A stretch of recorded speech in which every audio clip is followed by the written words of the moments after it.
Hi guys, Al DeMarco here, and this is going to be your Thursday video report. Before we go any further, remember today is the last day to take advantage of the package savings coupons available on the homepage. Again, you can save $125 off the purchase of any handicapper's 30-day package simply by using coupon code SAVE125.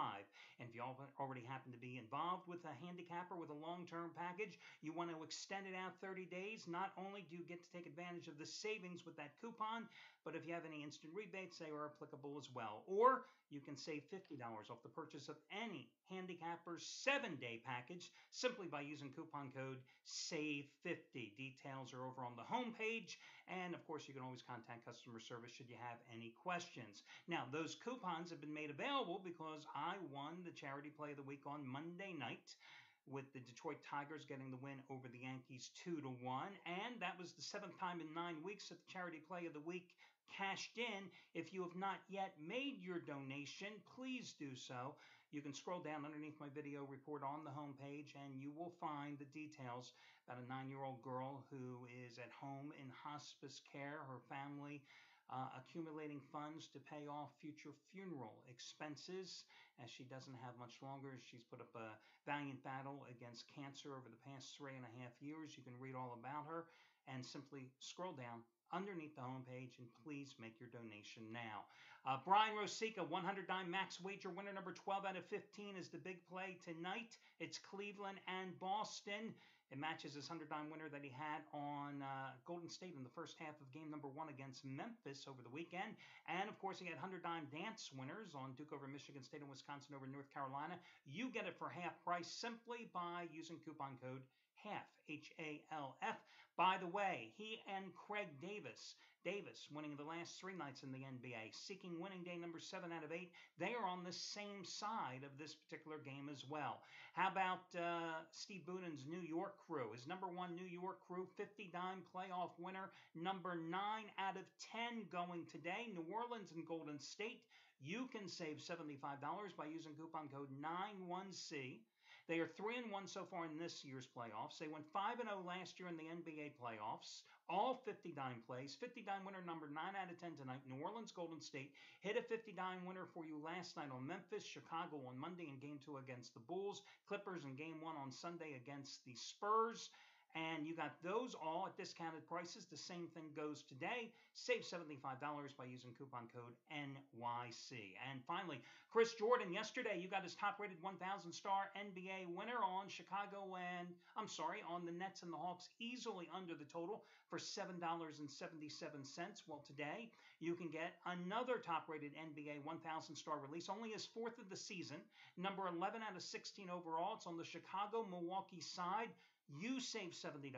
You get it for just $29 by using coupon code Jordan29, Jordan29, Jordan, and the number 29, no space between them. You know, before we look forward to tonight's games, I always say it's important to look back. I love reading the box scores after the games. Just a couple of observations from last night's games.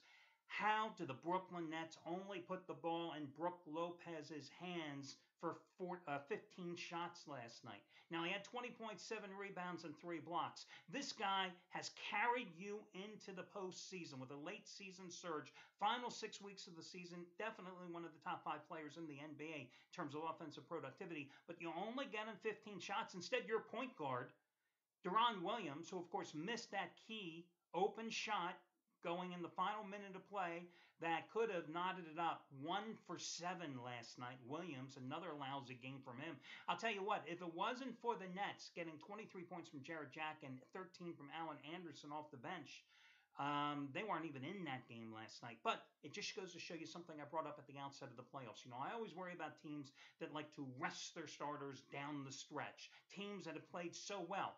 Golden State, Atlanta, because they're playing at such a fever pitch. They're a finely tuned machine, and then suddenly you just put the branch in the cogs of the wheels and the machinery, and they just grind to a halt, and they don't have that offensive efficiency that they had throughout the season. I've never understood that. You've seen the Hawks not play well in games 1 and game number 2. You've seen Golden State not play well in games 1 and 2. You've seen Cleveland be sluggish at times, if not for long runs spanning a couple of quarters.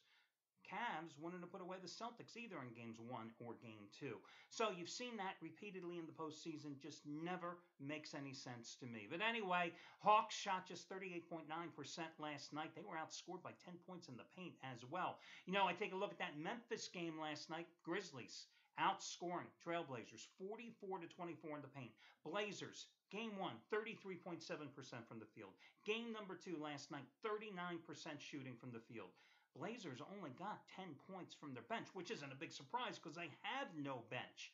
And you look at the minutes last night that their big three put up. Aldridge and Batum each playing 42 minutes. Lillard playing 40. And Lillard's been awful shooting in this series. 5 for 16 and 5 for 21 in the first 2 games in the series. On the other hand, the Grizzlies, who have a number of injury problems, Mike Conley and Tony Allen and Jeff Green are all playing banged up, right? Not one of their starters played over 36 minutes tonight. And guys, that always pays off in these opening round series. Then you look at the Spurs and the Clippers. This is another situation. I warned you going into yesterday's game. I warned you at the outset of this series that I thought the key in this series would be the simple fact that the Clippers have no bench. I think they were ranked 29th in the league this year in offensive productivity from their bench. They get nothing. Well, last night you saw the Spurs, a team that shot just a little over 36.5% in game number 1, shoot 46.2%. And Tim Duncan, who I think turns 87 years old this weekend, 14 for 23, 28 points, 11 rebounds.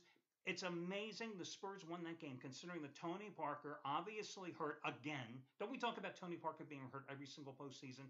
Had 1 point in 30 minutes last night, but you look at the Spurs bench. They produced 48 points in 103 minutes last night. 103 minutes off of Popovich's bench, 48 points. Now, you look at the Clippers bench. Their reserves played a total of 47 minutes. They scored 17 points. Jamal Crawford had 11 of them. Same situation in game number 2, when they only got 22 points in 54 minutes from their bench. And Crawford had 17 of those 22 points. They're a 6-man team. That's the bottom line with the Clippers. And now that you're going to have game number 3 in 2 days rest rather than 3, to me, as I told you initially, I like the Clippers in game number 1. I like the Spurs in the series. San Antonio's right there. Look at the numbers. The big 3 for the Clippers have put up here in the first 2 games of the series. Last night, Blake Griffin in the overtime game, 47 minutes. DeAndre Jordan, 44. Chris Paul, 43. They played 43, 38, and 38 respectively, all above their season highs and season averages in game number 1, and they exceeded those numbers last night because of overtime. But the real difference in this game, not only the bench, but it's because the Spurs decided, hey, let's use the hack-a-shack routine, just like Mavericks used on Dwight Howard and teams used to use on Shaquille. I mean, listen, you got to send DeAndre Jordan to the line every single time because, as you saw, he is just horrendous, like most big men are at the line. Last night, 6 for 17. He cost his team the game. And more importantly, when you send the big guy to the line repeatedly and you're a fast break team that likes to run the floor, well, that just upsets the whole apple cart in terms of the flow of the game. And it helps teams like the Spurs, who are older, also regroup a little, especially in the fourth quarter, as you saw. Listen, Jordan, 6 for 17 last night at the line. I mean, that was the strategy you have to employ the rest of the series. You only sent him to the line 5 times in game number 1, and he dominated down low, and he only missed 3 of those free throw attempts. Well, last night he missed 11. Game, set, match. That's why, again, the Spurs won that game. And listen, they also had a dominating edge in the paint. They outscored the Clippers by 10 in the paint after getting blown out down low in game number 1. Okay, so that's a look back at last night's games. Let's look at tonight's games. Guys, I got to tell you, I like New Orleans here a little bit, plus the points at home against Golden State, but not the game I'm going to touch for the free selection. Now, instead, I'm going to take a look at the game between, are you ready? Yes, I'm going to take a look at the game between the Chicago Bulls and the Milwaukee Bucks. Listen, the Bulls are down to a 2.5-point favorite here as everybody's riding on Milwaukee. I don't know if Milwaukee got any bigger after the first 2 games of this series, but they better do something tonight to start doing something on the boards because, they have just been pounded here on the backboards in the first two games in the series. Chicago won game number 2, 64-48 on the boards. They won game number 1, 52-41 on the boards. Paul Gasol, 9 for 29 shooting in the first two games, but 29 boards and 7 blocks. Him and Noah are just dominating the backboards for the Bulls. Jimmy Butler, who's been unstoppable, set a career playoff high with 25 points in game number 1, and then he broke it with 31 points in game number 2. Game number 2, the Bulls winning and covering at home despite Derrick Rose suffering through a horrific night, shooting 4 for 14, only 15 points after a good all-around 23-point performance in game number 1. But you look at the Bucks. They can't hit the broad side of the barn, okay? In game number 2, they shot 35.6%. They shot 39.3% in the opener. 4 for 17 in game number 2 from three-point land. 4 for 16 in game number 1 from three-point land. 8 for 33, do the math. I mean, you got to hit some of those three-pointers. Michael Carter-Williams still has yet to mesh with this team. Still looks so out of place.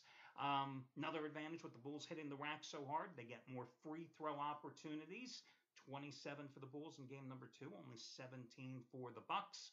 The Bulls have won 9 of the last 10 in Milwaukee. Even though the public is jumping on Milwaukee, I think you got to go with the Bulls at the bargain basement price here because nothing has changed the dynamic in this series because, again, the Bucks have not gotten bigger since game number 1 and game number 2 had been played. In baseball tonight, I got nothing for you. I mean, it's a lousy card, and that's it. So that's your free play. Good luck, everybody, and I'll catch you again tomorrow when we do this one more time.